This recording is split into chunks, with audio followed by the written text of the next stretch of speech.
275 degrees. This may seem a little odd at first because it's an unusual temperature for a cookie.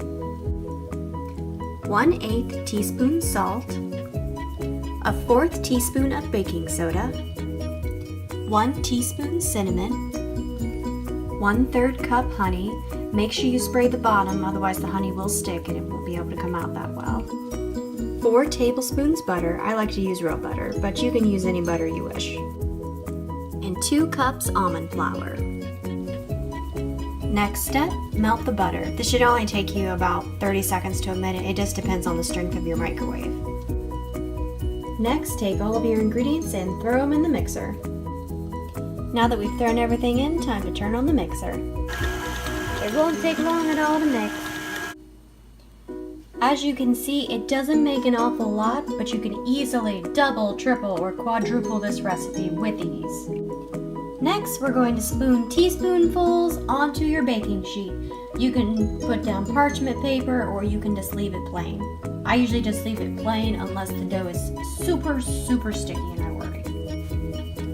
After all the cookies are put on the pan, next you're going to do kind of like a crisscross design with a fork. It's really easy, kind of like what you do with peanut butter cookies, but they're like cinnamon cookies. Your next step, after you put down the crisscross marks, just sprinkle them just with a little bit of cinnamon on the top. Just like so. Well, maybe it'll come out. There we go. After you get them all sprinkled with however much cinnamon you want, they're ready to go in the oven. Bake these for 15 to 20 minutes. It just depends on how good your oven is. Mine takes about 20 minutes. After the 20 minutes is over, the cookies are going to look like this. The next step is to change the oven temperature to 175.